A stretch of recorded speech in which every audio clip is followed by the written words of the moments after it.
서울과 수도권의 생활 밀착형 오늘의 이슈를 알아보는 뉴스 따라잡기 시간입니다. 수도권에서 일어나는 각종 뉴스들을 심층적으로 정리해 보도록 하겠습니다. 시사평론가 최유한 씨와 함께하겠습니다. 안녕하세요. 네, 안녕하십니까. 네. 안전 불감증이라는 이야기는 우리 사회에서 이미 수십 년 전부터 얘기가 나왔었죠. 근데 어찌된 일인지 안전에 대한 인식은 더 흐릿해지는 게 아닌가 이런 생각이 듭니다. 오늘 뉴스 따라잡기 주제는 앞서 저희가 현장 소식을 듣기도 했었는데요. 지난 15일 배수관 공사 중에 참사가 난 노량진 수몰 사고에 대해서 좀 심도 깊게 얘기를 나눠보도록 하겠습니다. 우선 사고가 난 경위부터 좀 설명을 해주시죠. 일단 방송 전에 우리 고인의 명복을 빕니다. 네. 일단 비 이야기부터 좀 해보겠습니다. 그 엿새째 중부지방에 퍼부은 장맛비, 이게 열대성 소나기인 스콜을 닮았습니다. 이 대지를 집어삼킬 듯이 막 2, 30분 동안 엄청나게 쏟아붓다가 뭐 언제 그랬냐 뚝 그쳐버리고 해가 뜨는 말도 안 되는. 그래서 이제 한반도도 아열대인 동남아처럼 장마 대신 우기라는 단어를 써야 되는 거 아니냐 이런 얘기까지 나오고 있는 상황입니다. 네. 사고 당일인 15일 내린 비는 스콜 현상과 굉장히 흡사합니다.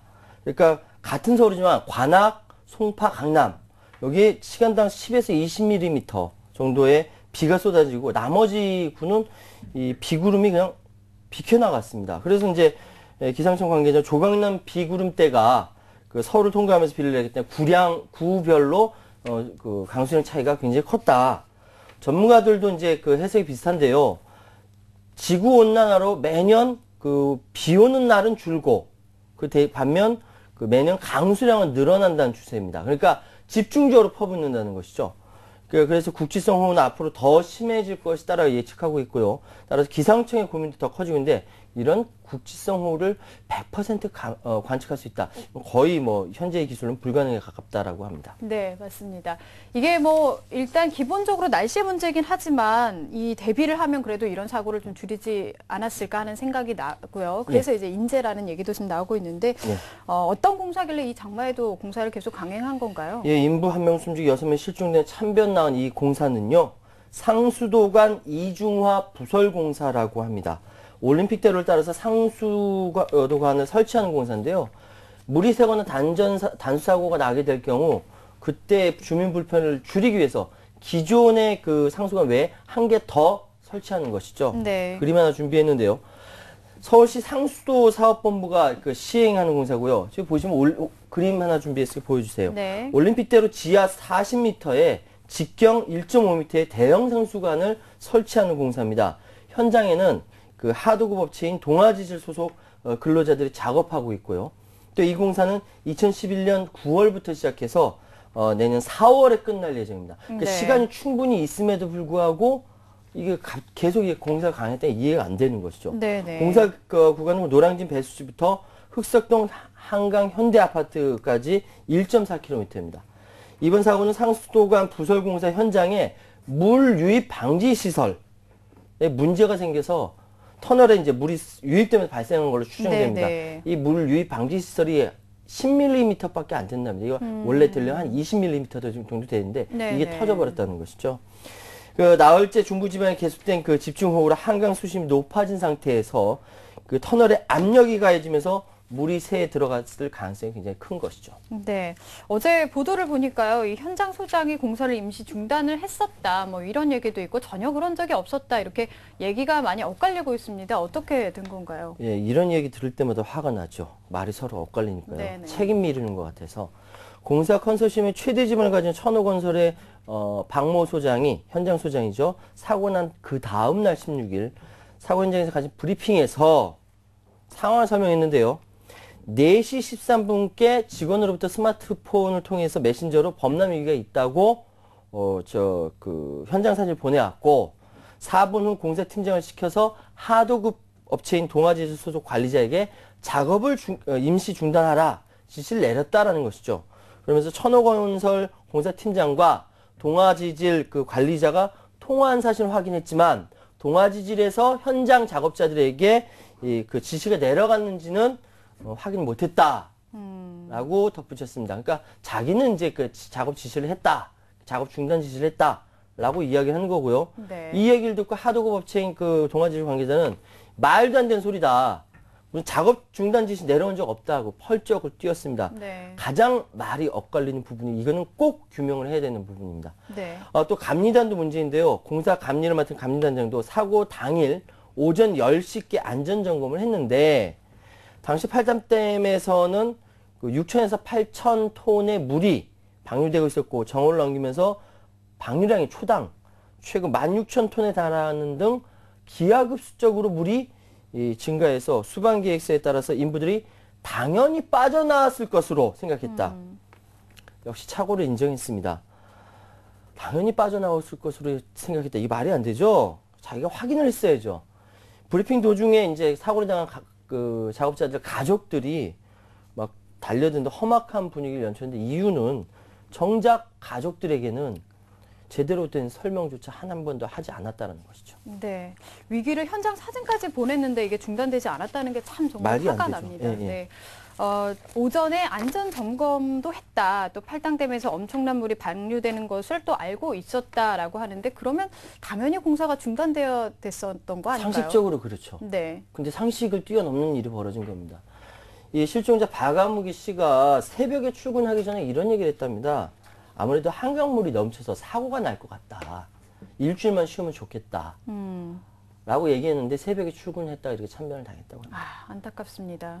그 닷새 동안 이어진 폭우로 한강 수위가 높아진 상황에서 공사를 강행했다가 공사를 관할한 서울시 상수도 사업본부는 공사 강행 사실조차 몰랐던 것으로 드러났습니다. 네. 사고 현장 브리핑에서 나온 얘기가 당시 현장 안전점검을 했을 때는 서울시에는 강수량이 없었다. 뭐 오전에 점검할 당시 팔당댐에서 방류량이 점차 감소되는 추세라서 현장에서 작업을 하는데 문제가 없었던 것을 판단해서 작업이 진행됐다는 이런 식으로 얘기가 나왔습니다. 네, 네. 그러니까 팔당댐 방류량이 감소하고 있고 방수량 자체가 줄고 있어서 이상이 없었다.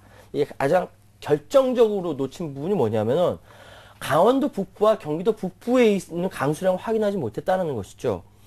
오전 10시께 팔당댐의 초당 방류량이 7,000, 7,500톤, 8,000톤까지였고 오후 3시 16,000톤까지 늘었는데 바로 이 부분을 놓쳤다는 거죠. 네. 팔당댐만 확인하고 그 위에 있던 뭐 강원도 북부, 경기 북부 이쪽은 확인을 안 했다는 거죠.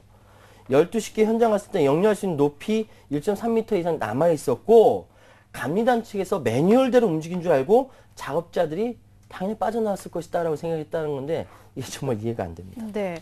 이 책임 소재를 서로 이렇게 미루고 있다는 형국이 더 답답한 예. 상황입니다. 정작 또 문제는 이 수몰 사고 당시에 상환자가 있는 것으로 확인이 됐는데 예. 시공사 측과 감리사 측이 이를 은폐했다는 얘기가 나오고 있습니다. 그러니까 일이 이제 계속 꼬이고 있는 거예요, 지금 네. 상황이. 당시 시공사 측과 감리사 측이 16일 날 오전에 브리핑 할 때 한 명 사망하고 6명이 실종된 상태로 설명했는데 구체적으로 증언해줄 생환자에 대해서는 이런 방법 없었습니다. 그러니까 서울시에조차 보고를 하지 않고 언론사에서 피해자 가족 등을 주장을 통해서 생환자가 있는 것 같다는 얘기가 있는데 어떻게 된 거냐? 그거 루머다. 라고 계속 고집을 부렸다는 거죠. 네. 결국 작업반장 역할을 했던 이모 씨가 생환 사실이 확인이 언론사를 통해서 확인됐습니다. 그 다음에서야 이 감리사 측과 시공사 측이 궁색한 변명만 늘어놓고 대신 그 동아지질 하도급 업체 측에 확인하라면서 하청업체 책임을 미루는 모습을 보인 겁니다. 전형적인 이건 가배형포라고 생각되고요. 이런 상황에서 서울시도 당황할 수밖에 없죠. 왜냐하면 서울시 상수도본부는 전혀 보고를 받은 적이 없거든요. 네. 어쨌든 참사가 발생한 지 24시간 동안 사고 원인 규명을 밝혀줄 이 결정적 단초를 제시해줄 생환자에 대해서 아무런 조치를 하지 않은 거예요. 네.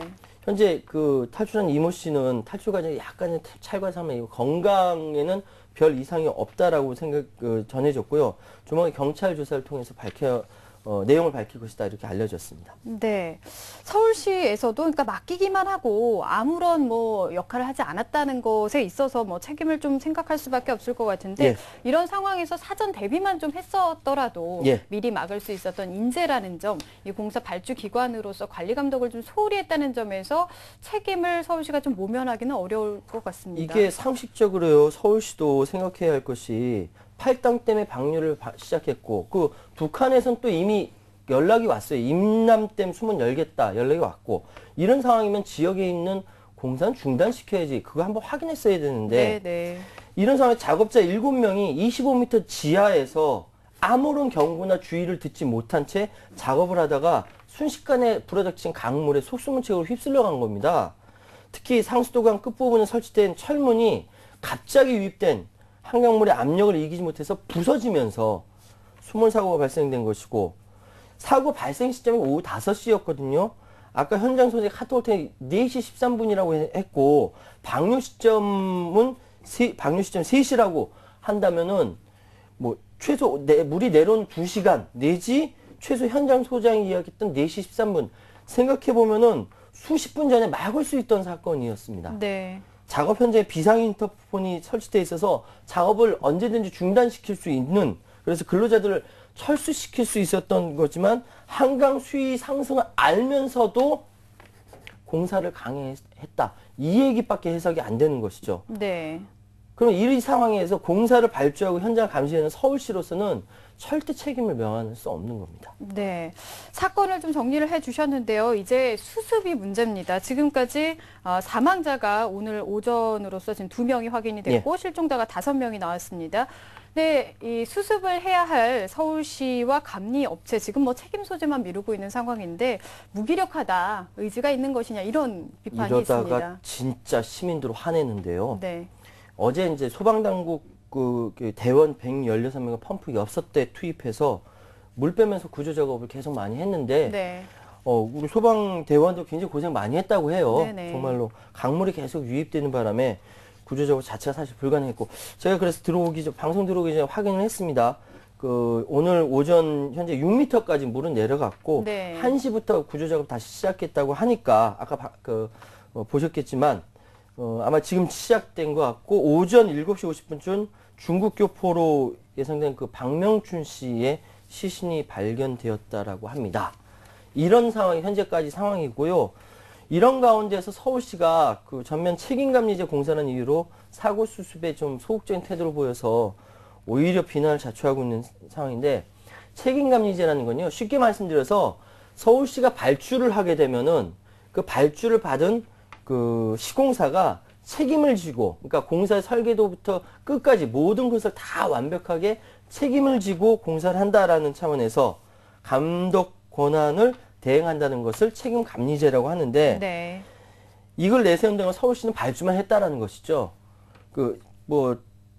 책임감리회사인 주식회사 건화라는 데가 있는데, 여기에서 표준 매뉴얼대로 공사를 이루어지는지 점검하기로 되어 있다. 이게 서울시의 얘기입니다.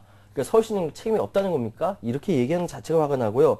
정작 감리회사인 이 주식회사 건화 측은 아무런 반응도 보이지 않고 있는 상황입니다. 네, 참 답답한 상황입니다. 예. 이 듣자 하니까 한강에 홍수관리 시스템도 좀 문제가 있다 이런 얘기도 있습니다. 이게 이제 얘기는 한강의 홍수관리 시스템에 총체적 문제가 지적이 되고 있습니다. 네. 그러니까 한강 홍수통제소가 인터넷 홈페이지에 한강 수위의 변화를 공개할 뿐 별다른 위험 경고를 하지 않았다. 이게 어제는 언론에서 이렇게 나왔는데, 실제는 한강 홍수통제소에서 한강 상수도 사고본부에 문자 11번 보냈다고 합니다. 자기 할 일은 열심히 다 한 것 같은데, 문제는 이런 전체적인 과정에서 한강 주변 공사 현장에 대해서 아무도 신경을 쓰지 않았다는 것이죠. 전형적인 이건 공무원 마인드라고 생각해요. 자기 일만 하면 끝이다 하는 것이죠. 박원순 시장이 뒤늦게 현장에 도착해가지고 원인과 책임 규명을 이야기했지만, 정말 수십 년 동안 복지부동, 안전불감증 꼼짝하는 공무원들이 얼마나 책임감을 느끼고 있는지는 전 잘 모르겠습니다. 네. 어쨌든 공사를 담당한 시공사 측은 사건 발생 후에도 인부 가족들에게 제대로 설명조차 하지 않았다. 이런 이야기는 정말 현재의 슬픈 현실을 말해주는 것이죠. 네, 맞습니다. 요즘 사고가 참 많아서 놀랄 수밖에 없는 그런 상황인데, 비행기가 떨어져도 지금 사망자가 3명 정도로 나왔는데 7명 사망자가 이렇게 실종자까지 해서 7명이 나왔다는 것은 정말 큰일이 아닐지 않을 수 없습니까? 네. 인식을 좀 바로 세워야 하지 않을까 그런 생각이 듭니다. 예. 지난주에 우리 뉴스 따라잡기를 할 때, 놀이공원에서 안전사고가 나는 거 안전이 최고입니다. 안전불감증이 문제입니다. 그렇게까지 말씀을 드렸거든요. 네. 언제부터인가 우리 사회에서 이 안전불감증이 화두가 되는지 기억도 안 납니다. 그런데도 불구하고 아직도 안전불감증 이야기가 나오고 또 인재로 이야기가 나오고 있으니까 답답할 노릇이죠. 자, 지하 차단망 무용지물이고요. 비상인터폰 무용지물이고요. 예, 비상사다리 무용지물이었습니다. 이런 상황에서 작업자들은 25m 지하에서 아무 대책 없이 수몰 당한 것이죠. 자, 서울시 관계자가 이런 얘기 했습니다. 그렇게 많은 강물이 갑작스럽게 유입된 줄 몰랐다. 차라리 이제 안전불감증에 빠져 있다라는 고백 같아서 솔직하긴 합니다. 사람이 안전불감증으로 희생된 이 사건, 전형적인 가불관계 피해자가 발생한 거다라는 이야기도 있고요. 네. 또 심지어는 공사 기간을 단축해서 비용을 절감하려고 공사를 강행했다는 주장까지 나오고 있는 상황입니다. 이렇게 되면 정말 무서운 사건이 되는 거거든요. 네. 또 안타까운 건 장마철이어서 인부들이 터널에 들어가기 꺼려했다라는 이야기까지 있습니다. 네. 자, 가불병에서 병이죠. 작업자들은요. 어쨌든 사람이 죽은 이 사고 서울시로서는 철저히 책임 규명해서 다시는 정말 이런 일이 없었으면 좋겠습니다. 제발 부탁입니다. 네. 앞으로 이 실종자 수색과 진상 규명이 확실하게 좀 돼야 할 것 같습니다. 지금까지 뉴스 따라잡기 최유한 씨와 함께했습니다. 감사합니다. 예, 감사합니다.